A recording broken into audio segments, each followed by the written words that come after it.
welcome to part 3 of the Kazon Torpedo build-up. Made some pretty good progress on this kit now. It's starting to look like a ship, which is fantastic. We've got all the seams sanded down and they're looking good. I just need to chuck some putty on those and then sand them back down again. We've also got the little wings down on this side, and we've got the underside of the wings down here on as well. We've also got this little part here, and that's replicated on the other side too. The other good thing is the little stand that I've decided to put these kits on, or this kit on, came through. Now they cost £1.45 including VAT. And that's what they look like. So they're not a bad little box, and they do come in 2 parts. Obviously, you know, they're not strictly designed for model stands, but to be quite honest, these are actually really good. They got a little bit of a rustic feel to them, so by the time you've actually put a little bit of stain on those, they should look good. This one I'm going to actually use for the Kazon Raider. That's why I bought 2 of them. But yeah, this particular kit is starting to look good. I know that it's a little bit wonky because I haven't actually got the stand finalised yet. I just need to put this little bit of wood on the inside. As you can see, I've got a little hole drilled out for the pole. So that's going to be glued down onto the inside, and that will just wedge the pole in and keep that nice and stable, which is absolutely fantastic. What I'll do is, whilst I'm thinking about it, I'll get the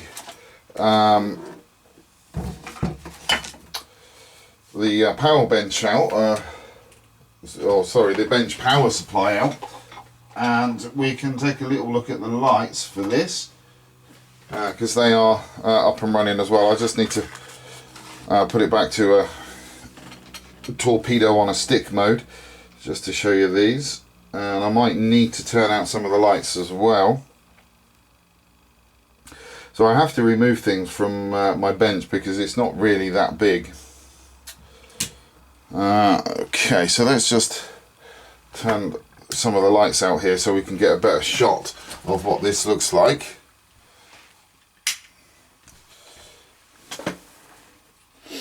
So there you go, that's what the rear engines are looking like. Now these ones here, yes, they are slightly sort of being blown out, but that's not a problem. By the time we actually get this painted, you won't be able to see that. There's an end cap that needs to go on to the very end of this as well, and then I'll need to slot in a little bit of fibre optic just to bring that down to the same tone as this one here. So they're looking good, and that's what the thrusters are looking like. And then we've got the 2 on the base as well. So that's a pretty good effect that we've got going on there. And then if we turn it around, hopefully you'll be able to see let's just so as the wires are just temporarily in place there, you can see the wires aren't behaving themselves. You can see the 3 spots of light coming through there. That's for the anti-collision, the little floodlights that go on the front of the ship. So they're looking pretty good too. So I'm kind of happy really with the progress that we're making on this kit.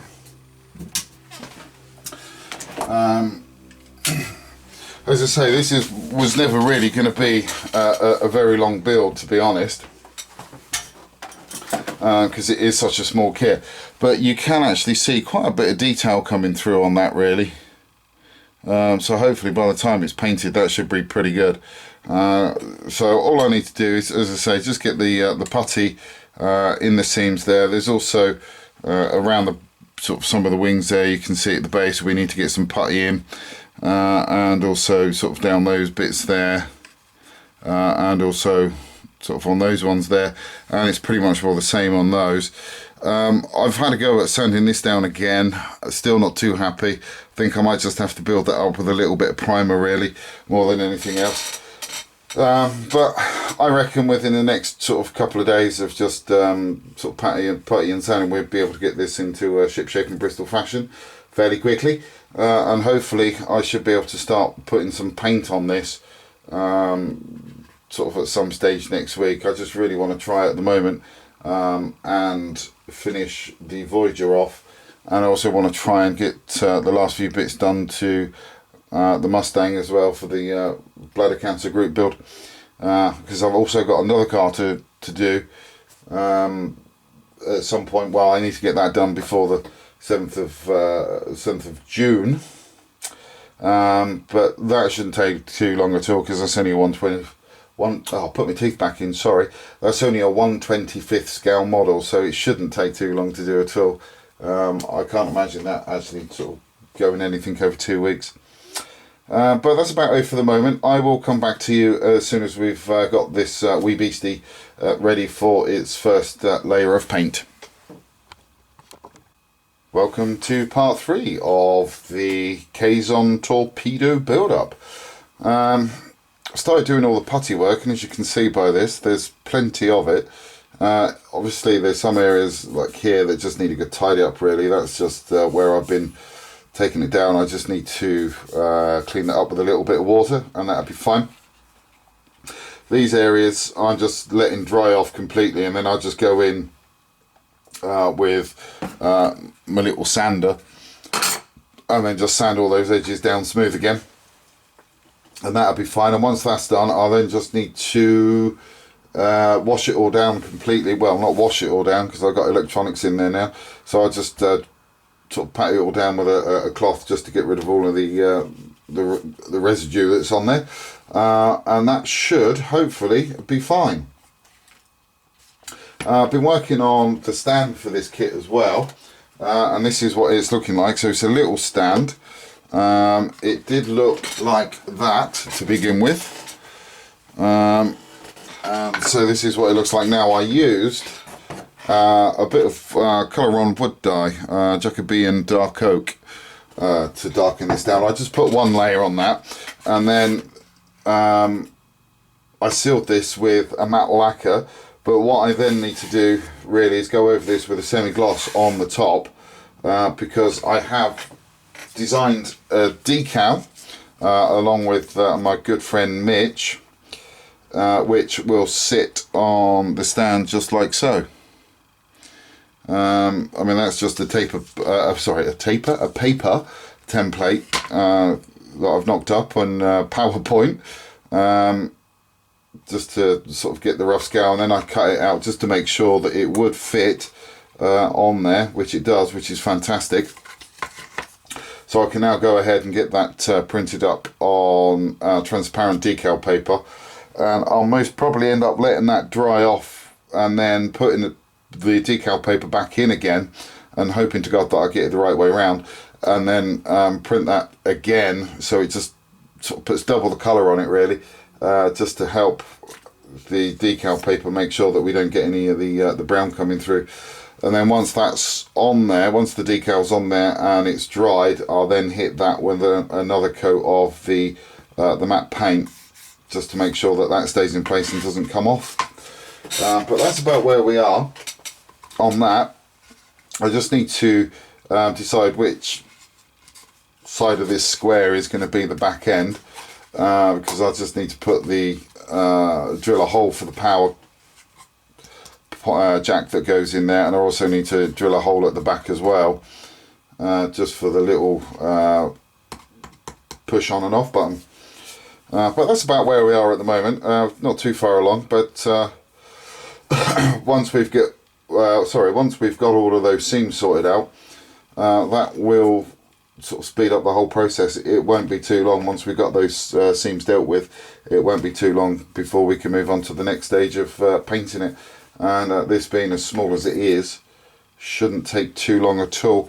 One of the other things as well is I've decided that this model really is going to be displayed at a right angle across the stand, rather than sort of like that. I'll have it like that. So that's about it really. I will come back to you as soon as I made some more progress on the kit. Managed to get some paint down on this little torpedo on a stick now. So she's looking, starting to look quite good now. The paint itself was the Tamiya Desert Yellow. and I mixed in some white into that as well, just to help bring that down a few shades. I couldn't really say what the exact measurements were, because I just weren't measuring it really, to be quite honest. But it's not looking too bad actually. That's quite good. It's also had a clear coat put on there as well, just to help protect that paint, because I'm going to do some masking off soon. What I need to do is, in between all of these ribs here, I just need to mask off so I can get these painted. Now the front of the ship is meant to actually have those gaps in it that you can see there. I couldn't say why. I would imagine because this is obviously the front part of the ship that penetrates the hull. I would imagine that this bit just acts like a crumple zone on a car really, and then they just replace that. And it's the same with the back panel there as well. Again, that's got some huge seams running around it as well, and that's meant to be like it too. We've also got the little escape hatch in on the bottom as well, and I've also put the fibre optics in place now for the spotlights. Haven't done anything with those ones yet on that side or that side. I won't really do anything with those until pretty much will last really, to be honest. So the next thing for me to do really is just to, as I say, just mask off all the parts on the inside of these, so I can just get the metal bits painted. And I think what I'm going to do is spray those in the L-clad aluminium, and then I'm just going to dust that over with the L-clad magnesium, just to help darken that down a bit and just get some various shades going on the kit. I'm not quite sure at the moment if or what kind of weathering I'm going to do to this. I know I'm going to do the purple weathering as the studio model does dictate, but I'm not sure whether I'm going to sort of go in with any darker shades of brown or black to sort of do some other weathering on it as well. I'm still kind of pretty much making my mind up on that side of it. And then once we've got this top part done, it's just a case of then going in really and doing all the auxiliary colours on that. So that's that looking quite good. We've also got the pole painted in black as well. So that was just basically painted in automotive black, and then hit with the automotive matte clear lacquer as well. So that should harden up quite nicely. We've also been working on the sand a little bit too. Now I did use a clear decal transfer on there because I didn't want the sign coming through too brightly. I didn't want it standing out. I just wanted it to be fairly subtle really, to be fair, and we've managed to achieve that. So that's actually looking quite cool. All I really need to do now is just drill a little hole in the back for the power socket, and then drill a hole in the top as well for the power button, and then that will be completely finished and ready for the stand. And the good thing about this is the fact that I'm not gluing it down, so you know, you can actually just leave it like that, so that'll be fine. Plus the fact I can also hide trinkets in there if I wanted to as well. So there you go. So that's where we are on the build. So as soon as I've got the all of the bits masked off that I need to get the metal parts done, I will come back to you. Managed to get all the masking done now on the front end of the ship. It's taken about an hour and a half to do that. Basically had to go in with a sharp X-Acto knife really. Just basically put the masking tape in and then just sort of cut around the edges on that to get that looking pretty good.